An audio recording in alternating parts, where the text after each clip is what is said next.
வில்வில் என்ற வண்ணமயமான நகரத்தில் பல வாகனங்கள் வசித்தன. பேருந்துகள், மோட்டார் சைக்கிள்கள், சைக்கிள்கள், லாரிகள், ஸ்கூட்டர்கள். ஆனால் அங்கிருந்த பாசமிகுந்த சிறிய வாகனங்கள் 2. ஒரு ஆட்டோ மற்றும் ஒரு சிவப்பு கார். ஆட்டோ சிறியதா இருந்தாலும் சூப்பரா ஓடும்.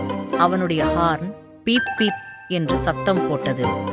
கார் சிவப்பாகவும் அழகாகவும் ஜொலித்தாள்.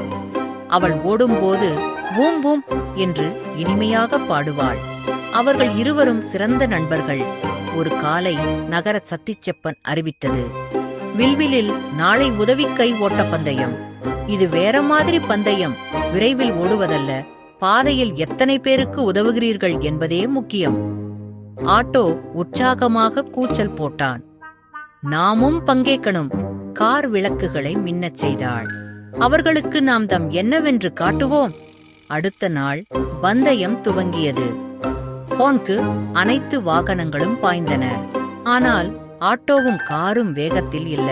They were looking to help. முதலில் ஒரு சைக்கிள் வந்தது. என் பெல் வேலை செய்யவில்லை. ஆட்டோ கடையில் ஓடி சென்று புதிய பெல் வாங்கி பொருத்திவிட்டான். பீப் பீப், இப்போ நீங்க ரொம்ப நல்லா ஓடலாம். அடுத்து ஒரு பெரிய லாரி கேணித்தில் சிக்கி தவித்தாள். கார் தன்னுடைய டோர் ரோப்பை கட்டி வலுப்படுத்தினாள். ஊம், லாரி வெளியே வந்தாள். பிறகு ஒரு சிறிய டாய்லாரி அழுது கொண்டிருந்தான். அவனுடைய பலூன் மரத்தில் சிக்கியிருந்தது. நான் அடைய முடியலை என்று அழுதான். ஆட்டோ மரத்தின் கீழே நின்றான். மேலே ஏறிக்கோ. கார் மெதுவாக ஆட்டோவின் மேலே ஏறி தன் கண்ணாடியால் பலூனை பிடித்தாள். வா, பலூன் மீண்டும் கிடைத்தது. இறுதியாக அவர்கள் பந்தய முடிவிற்கு வந்தனர். மற்ற வாகனங்கள் முன்பே வந்திருந்தாலும் உதவி செய்யாமல் வந்திருந்தன. மயர் மோட்டார் பைக் சொன்னார், இந்த பந்தயம் வேகத்தை பற்றியது இல்லை, அது தயவையும் ஒத்துழைப்பையும் பற்றியது. வெற்றியாளர்கள் ஆட்டோவும் காரும். அனைவரும் கூச்சலிட்டனர். Beep beep, boom boom, குற்றே.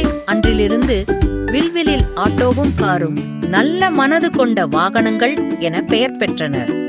எப்போதும் அவர்கள் செல்லும் போதெல்லாம் பிள்ளைகள் கூச்சலிடுவார்கள், நம்ம ஹீரோக்கள் வராங்க, ஆட்டோவும் காரும்.